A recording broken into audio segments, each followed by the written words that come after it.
जज हैं उन लोगों ने क्रीमी लेयर का जजमेंट ओबीसी के जजमेंट में डाल दिया था कि उन्होंने इसलिए डाला था कि आंख में आंख डालकर उनके बात नहीं कर सके। जब तक जातिगत जनगणना होगी नहीं तब तक कैसे पता चलेगा कि एसटी ओबीसी कितना है, कितना उसमें क्रीम हो गया है, कितना उसको वर्गीकरण करके कितना वो आगे बढ़ गया है। आईआईएम है, आईआईटी जैसे संस्थानों में आपको ऐसे ही कट करके बाहर कर दिया जाता है, या इंटरव्यू के नाम पर हो या फिर नॉट फाउंड सुटेबल के नाम। बात की अगर ईमानदारी से वो वर्गीकरण को लागू करना है तो जो आउटसोर्सिंग हो रही है, जो सी और डी की ग्रुप की नौकरियां हैं, उसको पहले खत्म करके ये सरकारीकरण करे। जो ये वर्गीकरण एक तरह से ये भी बेईमानी की नियत से किया गया है कि हम जिस तरह से वर्गीकरण में आपस में ही लड़ रहे हैं, जब आउटसोर्सिंग सारी नौकरियों का हो गया है तो हमें उसमें हिस्सा मिल ही नहीं रहा है, हम नौकरी में जा ही नहीं पा रहे हैं, तो फिर किस बात की लड़ाई। इंदिरा सावने ने क्रीमी लेयर मांगा भी नहीं था, उन्होंने अपने पिटीशन में ये डाला नहीं था क्रीमी लेयर शब्द, और उसके बावजूद भी ये जो मनुवादी जज हैं उन लोगों ने क्रीमी लेयर का जजमेंट ओबीसी के जजमेंट में डाल दिया था कि वो जो क्रीमी लेयर उन्होंने इसलिए डाला था कि उन्हें ऐसा लगा था कि जो क्रीमी लेयर है वो कौन है। क्रीमी लेयर आपका चाहे तो एमपीज हो सकते हैं, ब्यूरोक्रेसी के लोग जो बड़े पोजीशन पे हो सकते हैं, बड़े बिजनेसमैन हो सकते हैं, मीडिया के बड़े लोग हो सकते हैं, ऐसे लोग ही जो हो सकते हैं क्रीमी लेयर में, वही आईटीआर भरते हैं, वही आपके जिनकी आमदनी उतनी होती है। तो इसको इसलिए काट दिया गया था कि आप आंख में आंख डालकर उनके बात नहीं कर सके, यानी कि जिनका पेट भरा हुआ होगा वही तो उनसे आवाज उठाएंगे। इसी सोच को रख करके उन्हें ऐसा लगा जो एसटी और एसटी समाज के लोग थे वो अब उठ करके 3 जनरेशन उनका आगे बढ़ गया है और वो लोग आंख में आंख डाल करके बातें करने लगे थे, सवाल पूछने लगे थे।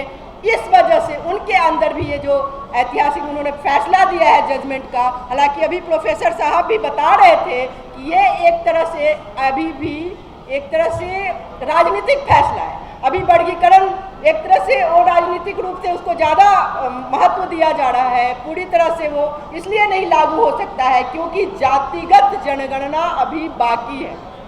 जब तक जातिगत जनगणना होगी नहीं तब तक कैसे पता चलेगा कि एसटी ओबीसी कितना है, कितना उसमें क्रीम हो गया है, कितना उसको वर्गीकरण करके कितना वो आगे बढ़ गया है। आज जो वर्गीकरण जिस तरह से कहते हैं कि ओबीसी में जाटव, कुर्मी, ये सब लोग खा रहे हैं ज़्यादातर उनके हिस्से की, और उसी तरह से एसटी में वो कह रहे हैं कि ये जो महार हैं या फिर जो जाटव समाज है या फिर जो भी थोड़ा बढ़ गए हैं वो लोग ज़्यादा खा रहे हैं। तो इसमें हमें ये जानने की ज़रूरत है कि कौन इसका हिस्सा खा रहा है। तो हमारा अभी ये सर्वे अभी बता रहे थे कि जो उपवर्गीकरण में जो आरक्षण अभी किसे नहीं मिल पा रहा है, सारे जो 100% लोगों को आरक्षण इस समय मिल रहा है, लेकिन जो 2 वर्ग है, जो एससी समाज का जो मुस्लिम है या फिर एससी समाज का जो आपका क्रिश्चियन वर्ग है, उसे अभी भी आरक्षण से आरक्षण नहीं मिल रहा है। आखिर उन्हें क्यों आरक्षण से अलग किया जा रहा है? अभी आपने इनकी बात सुने होंगे, योगी आदित्यनाथ जी ने एक नारा दिया है कि एक रहेंगे तो नेक रहेंगे और बटेंगे तो कटेंगे।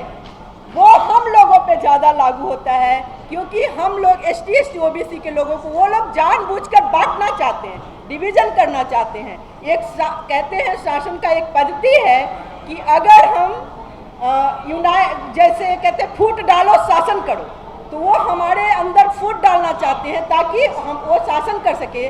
लेकिन अगर जो डायमंड वर्ग के लोग हैं, जो एसटी ओबीसी के लोग हैं, वो अगर आपस में यूनाइट हो तब राज कर सकते हैं। अगर हम लोग एक दूसरे से टूट जाएंगे तो हम कभी भी उस पोजीशन पे नहीं पहुंच सकते हैं, नहीं जा सकते हैं जहां वो लोग हमें नहीं पहुंचाना चाहते।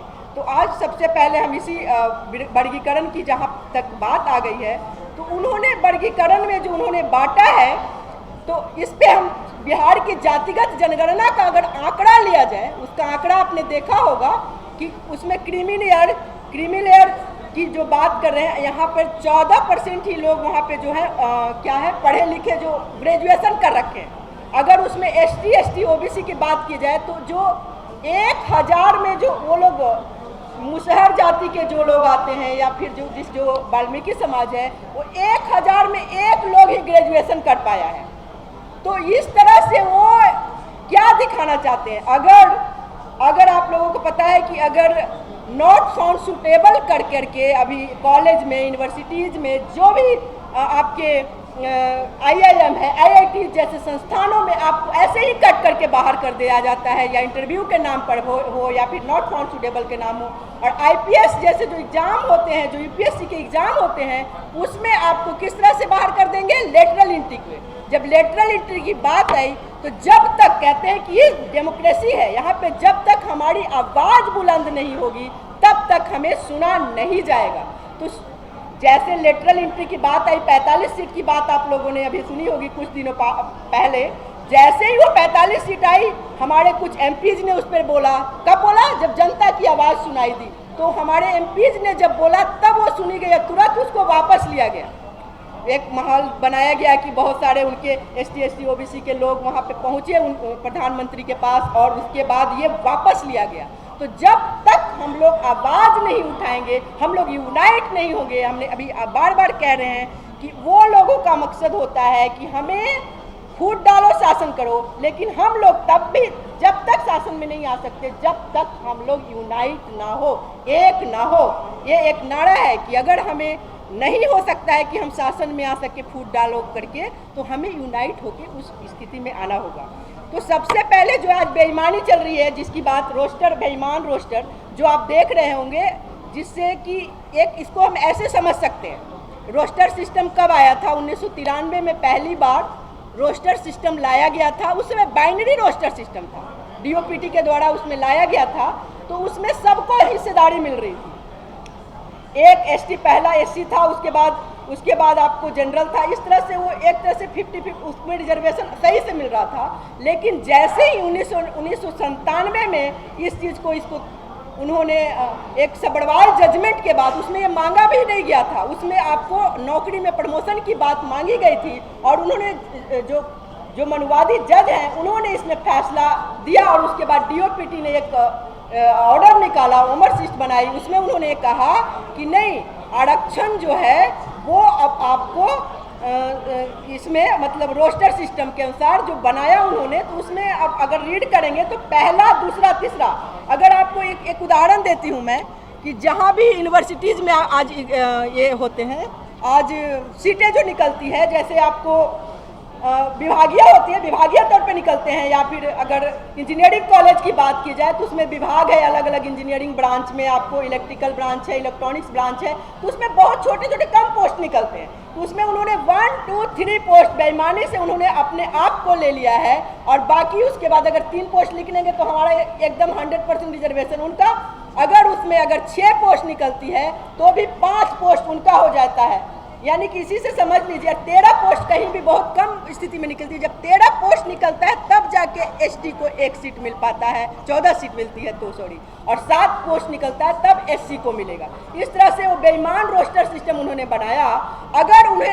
अगर ईमानदारी से, अगर उन्होंने वर्गीकरण जो बात की है, अगर ईमानदारी से वो वर्गीकरण को लागू करना है, तो जो आउटसोर्सिंग हो रही है, जो C और D की ग्रुप की नौकरियां हैं, उसको पहले खत्म करके ये सरकारीकरण करें, तभी तो हमारे लोग जाएंगे।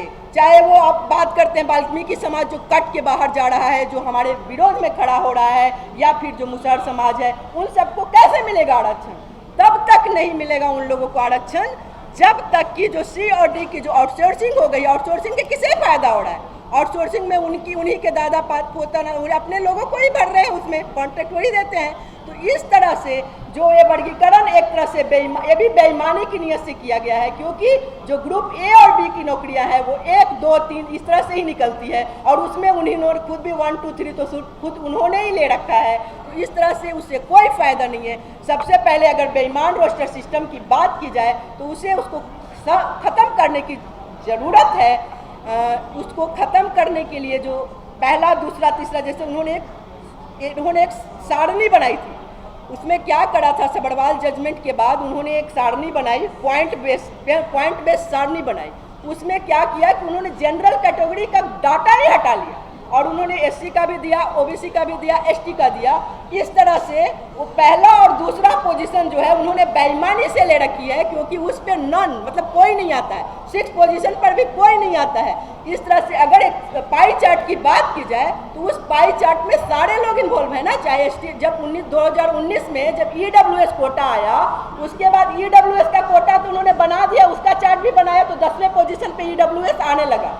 लेकिन उस समय भी वो अनरिजर्व कैटेगरी के लिए एक भी चार्ट नहीं बनाया, जिस वजह से जो भी शुरू की नौकरियां होती है वो उन्हीं को मिल जा रही है। और जो, क्योंकि एक इस तरह से समझ सकते हैं कि हमारे पास 10 तरह की मिठाई है, जलेबी है, लड्डू है, पेड़ा है, बर्फी है, बहुत सारी मिठाइयाँ हैं। उस मिठाइयों को 20 लोगों में बांटना है, तो 20 लोगों में बांटना है तो 10 ही लोगों में हर बार बढ़ जाएगी, क्योंकि 10 ही नौकरियां हैं। तो इस तरह से रोस्टर सिस्टम है हमारा। तो उस रोस्टर, बेईमान रोस्टर सिस्टम की वजह से अब वो जो एसटी जो मांगा भी नहीं गया था कि एसटी में वर्गीकरण, उसको सुप्रीम कोर्ट ने एसटी में भी वर्गीकरण कर दिया गया है। अगर आप उसका डाटा निकालिएगा, चाहे आईआईएम हो, आईआईटीज हो, बहुत सारे जो बड़े कॉलेज यूनिवर्सिटीज़ है, उसमें 000 उनका है ही नहीं, क्योंकि 14वां पोजीशन उनका एसटी का आता है, तो वहाँ तक तो नौकरियाँ ही नहीं निकलती। तो ये जब तक बेईमान रोस्टर सिस्टम को ख़त्म कर करके एक नया रोस्टर सिस्टम, या जो बाइनरी सिस्टम जो 1993 में आया था, बाइनरी रोस्टर सिस्टम, उसको लागू नहीं किया जाएगा, तब तक ये जो है नौकरियां हमारी छिनती रहेगी। और मेरा एक और भी इसमें अनुरोध है कि जो अभी आवाज़ उठी लेटरल एंट्री पे कि जो 22 पोस्ट हमारी होती 45 पोस्ट में, उसी तरह से आवाज़ अगर इसमें उठनी जरूरी है जो ये बेईमान रोस्टर सिस्टम है, क्योंकि सबसे ज़्यादा नौकरियों की अगर चोरी हो रही है तो इसी बेईमान रोस्टर सिस्टम से हो रही है। और हर साल अगर एससी की बात करें तो 5 लाख नौकरियां उनकी जा रही है, और आपकी एसटी की बात करें, एसटी की बात करें तो उनकी भी 5 लाख नौकरियां हमेशा इसमें जा रही है, उस पर कोई आवाज़ नहीं उठ रही। अगर ओबीसी की तो बहुत ज़्यादा जा रही है उसमें, और वहाँ पे अगर एससी की बात करें तो उनके भी 9 लाख के करीब नौकरियां जो हर साल जा रही है। हम 22 नौकरियों के लिए इतना हंगामा मचा दिया और सरकार को बैक फुट पे जानी पड़ी। तो हमें इस समय ये जो बेईमान रोस्टर सिस्टम है, इसमें आवाज़ उठाने की सबसे अधिक ज़रूरत है, क्योंकि जब तक ये आवाज़ नहीं उठेगी, उनके हमारे एमएलए भी इसको नहीं समझ पा रहे हैं, उनको अच्छे से समझाना पड़ेगा। और आवाज़ को इसमें 2-4 अगर एमपी हमारे इसको आवाज़ को तब होगा जब हम यूनाइट होंगे। हम जिस तरह से वर्गीकरण में आपस में ही लड़ रहे हैं, जब आउटसोर्सिंग सारी नौकरियों का हो गया है तो हमें उसमें हिस्सा मिल ही नहीं रहा है, हम नौकरी में जा ही नहीं पा रहे हैं, तो फिर किस बात की लड़ाई। हमें यूनाइट होके पहले शिक्षा की बात, अभी सर भी बोल रहे हैं कि हमें शिक्षा पे तो बात नहीं करी जाती है, शिक्षा इतनी महंगी कर दी गई। अब कोई भी कॉलेजेस यूनिवर्सिटीज बड़े में सारे शिक्षा उनको महंगी क्यों कर दी गई? क्योंकि हमारे बच्चे पढ़े ही ना, और जब वो नॉट फॉर सुटेबल ऐसे ही आ रहे हैं, जब पढ़ लिख के उनके अपने कॉलेज यूनिवर्सिटी को क्यों नहीं वो कहते कि नॉट फॉर सुटेबल, तुम कॉलेज यूनिवर्सिटी को ख़त्म करो। जो कॉलेज यूनिवर्सिटी डिग्री दे रहा है उसको तो ख़त्म नहीं करते, लेकिन हमारे बच्चे वहीं से पढ़ के जाते हैं तो उनको नॉट फॉर सुटेबल करके भेज देते हैं। तो ये जो नॉट फॉर सुटेबल का स्थिति जब अब की स्थिति में है, तो जब वर्गीकरण हो जाएगा तो वर्गीकरण के बाद तो कहते हैं नॉट एलिजिबल कह देंगे कि भाई आप ग्रेजुएशन ही नहीं करे हो, आप इसके मास्टर ही नहीं करो, जो डिग्री उनको एलिजिबिलिटी चाहिए, एलिजिबिलिटी नहीं रहेंगे हमारे लोग। तो इस तरह से वो हमारे लोग को काटने की कोशिश है। जब तक ये योगी आदित्यनाथ जिन्होंने एक जो अभी नारा दिया है वो हिंदुओं के नाम पे कि जो एक रहेंगे तो नेक रहेंगे और बटेंगे तो कटेंगे, वो हम लोगों को लागू होता है। हम लोगों को एक रहना होगा, यूनाइट होना होगा, तभी हम ये आवाज़ लड़ सकते हैं। और जब तक हम जब तक हम यूनाइट नहीं रहेंगे तो वही लोग फूट डालो शासन करो की नीति से हम पे राज करते रहेंगे। इसी के साथ मैं अपनी वाणी को विराम देना चाहती हूँ। नेशनल दस्तक की आपसे गुजारिश है कि अगर इसको बचाना चाहते हैं तो नेशनल दस्तक को सब्सक्राइब करने के लिए रेड कलर के सब्सक्राइब बटन को दबाएं, फिर बेल आइकन की घंटी दबाएं। नेशनल दस्तक को बचाने के लिए बहुत ज़रूरी है कि हर खबर को शेयर करें, लाइक करें, कमेंट जरूर करें।